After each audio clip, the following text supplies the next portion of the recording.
अब सभी को जय मसीह की ओर। आज हम पढ़ेंगे मत्ती रचित सुसमाचार उसके 3 अध्याय उसकी 1 ऐसे पढ़ेंगे। तो यहाँ पर यूहन्ना, उन दिनों में यूहन्ना बपतिस्मा देने वाला आकर यहूदियों के जंगल में यह प्रचार करने लगा, मन फिराओ क्योंकि स्वर्ग का राज निकट आ गया है। यह वही है जिसकी चर्चा यशायाह भविष्यवक्ता के द्वारा की गई है कि जंगल में एक पुकारने वाले का शब्द हो रहा है कि प्रभु का मार्ग तैयार करो।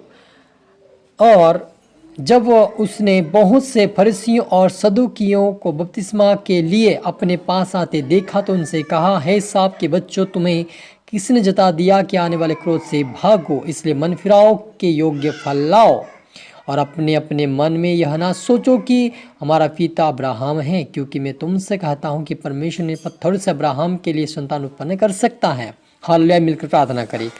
धन्यवाद पिता परमेश्वर प्यार प्रभु जी, आज के वचन के कलाम से मेरे पिता हर एक से बात कर प्रभु जी। आज का वचन जो भी सुने देखे प्रभु, उनका जीवन, उनका मन फिर पिता परमेश्वर बदले और आपकी ओर उनका मन फिराए पिता, और उनके मन में, उनके जीवन में तेरा आत्मा काम करे, तेरा वचन काम करे, तेरे मार्ग तेरे वचन चल के तेरे राज्य की वारिस बने, मदद सहायता कर। मेरी ईश्वर प्रार्थना दुआ यीशु के नाम से मांगते हैं, आमीन।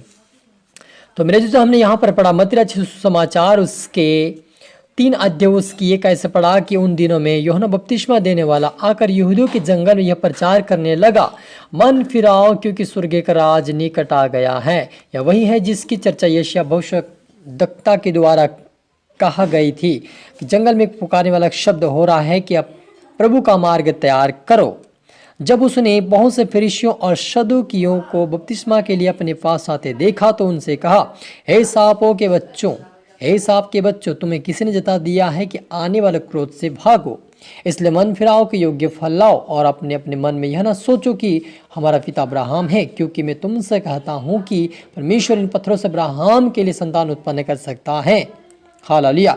मेरे जीजू, यहाँ पर हम देखते कि यूहन्ना को परमेश्वर ने यीशु मसीह का मार्ग तैयार करने के लिए भेजा और वे यहूदियों के जंगल में आकर वो प्रचार करने लगा कि मन फिराओ क्योंकि स्वर्ग का राज निकट है।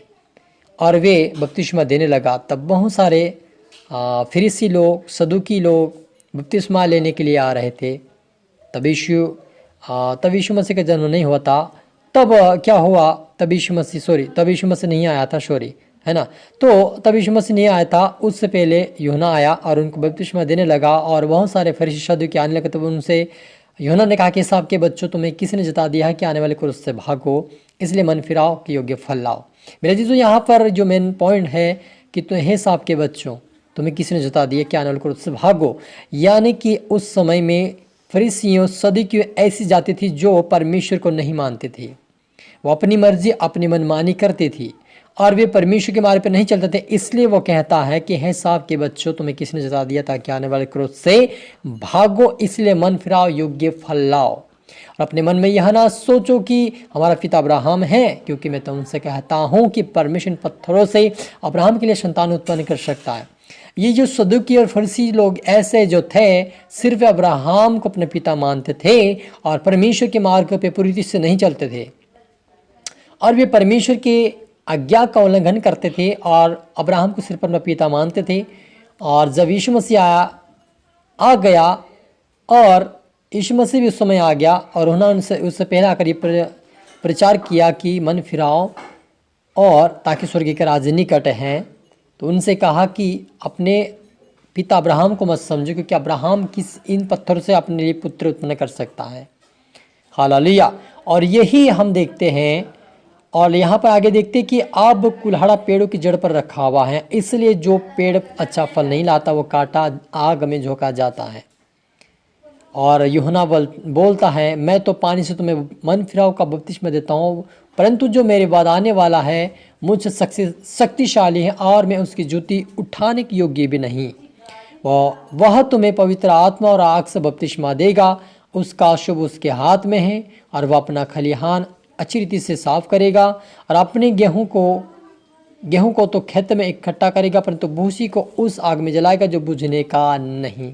हालेलुया। मेरे अजीजों, यहाँ पर यूहन्ना जो है साफ साफ बोलता है कि मन फिराओ, योग्य फल लाओ, क्योंकि मैं तो तुम्हें क्या कर रहा हूँ, पानी से बपतिस्मा देता हूँ, लेकिन जो मेरे बाद आने वाला है वो तुम्हें पवित्र आत्मा और आग से बपतिस्मा देगा और वे अपने खलिहान को खुद अच्छी रीति से तैयार करेगा, उसको साफ करेगा और गेहूं को इकट्ठा करेंगे खेत के अंदर, लेकिन भूसी को फेंक देगा।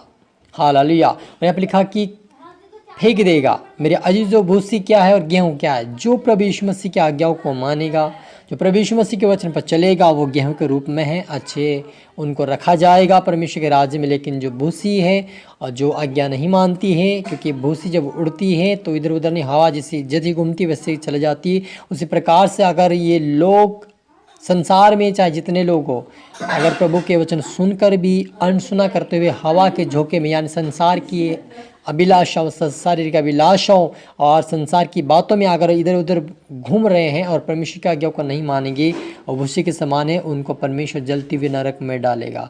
इसलिए यहाँ पर मुझे मन फिराना है और अपने मन में परमेश्वर के प्रति प्रेम को जगाना है और अपने आप में योग्य परमेश्वर यीशु मसीह के योग्य फल लाना है, अपने मन को फिराना। क्योंकि यीशु मसीह भी इसी प्रचार को, जब हम मत्ती 4:17 पढ़ते हैं कि उस समय यीशु ने प्रचार करना और यह कहना आरंभ किया, मन फिराओ क्योंकि स्वर्ग का राज निकट आया है। यीशु मसीह इसी प्रचार को आगे करता है। जब यीशु मसीह बपतिस्मा लेता है यूहन्ना के द्वारा और यूहन्ना उसको बपतिस्मा देता, तब उसके ऊपर पवित्र आत्मा आता है। जब यीशु मसीह परीक्षा में चला जाता है, परीक्षा के बाद जब यीशु मसीह बाहर आता है, तब यीशु मसीह ये प्रचार करना शुरू करता है कि मन फिराओ क्योंकि स्वर्ग का राज निकट आया है। सच मेरे अजीजों, स्वर्ग का राज बहुत निकट है। इसलिए आप और मुझे मन फिराने की आवश्यकता है, प्रभु के वचन पर चलने की आवश्यकता है। क्योंकि जो मन फिराएगा और परमेश्वर की ओर ध्यान देगा, मन का फिराना, हमारे पुराने स्वभाव को पीछे छोड़ना, हमारी पुरानी बातों को पीछे छोड़ना, हमें लड़ाई झगड़े की बातें पीछे छोड़ना है और हमें प्रभु की ओर आगे बढ़ना है। पुराने मन को छोड़कर नया मन प्रभु की ओर लगाना है और परमेश्वर की योग्य चाल चले, ताकि हम खुदावन के राज्य के वारिस बने। कि परमेश्वर मसीह अपने खलिहान को खुद तैयार करेगा और खुद वो गेहूँ अलग करेगा और भूसी को जला देगा। इसलिए हमें भूसी के समान नहीं बनना है, लोगों के झोंके में इधर उधर आकर नहीं टलना है। सिर्फ प्रभु के वचन पे ध्यान देना कि प्रभु यीशु मसीह हमें क्या बोल रहा है, हमें क्या कहता है, उस प्रकार से उस वचन पे ध्यान देते हुए हमें मन फिराकर प्रभु यीशु मसीह के वचन पर चले, ताकि हम खुदावन के राज्य के वारिस बन जाए। और आए हम मिलकर प्रार्थना करें। ओ हालेलुया। धन्यवाद पिता परमेश्वर, प्यार प्रभु जी, आज के वचन के कलाम से मेरे पिता हरीक से बातें की आशीष किया। धन्यवाद प्रभु, आज के वचन के कलाम के द्वारा पिता हरीक से बातें कर, हरी की जीवन 100 गुना फलाए पिता, आपके मार्ग आपके वचन पर चले, आपके राज्य के वारिस बने। हरी की जीवन प्रभु तेरा वचन 100 गुना फला, हरी को तो आशीष दे, ब्लेस दे प्रभु जी। और हरी का मन आज से पिता, उनका मन फिरने पाए आपकी ओर से पिता, आपकी ओर फिरने पाए, आपके वचन पर चलकर आपके राज्य के वारिस बने। आशीष पाए, मदद सहायता कर मेरे ईश्वर आजा सभी आत्मा सौंपते, प्रार्थना सुना से धन्यवाद मेरे ईश्वर आजा। प्रार्थना दुआ यीशु तेरे मीठे मधुर नाम से मांगते हैं, आमेन। तो मेरे अजीजों, सभी को गॉड ब्लेस। और फिर से मेरी तरफ से जय मसीह की।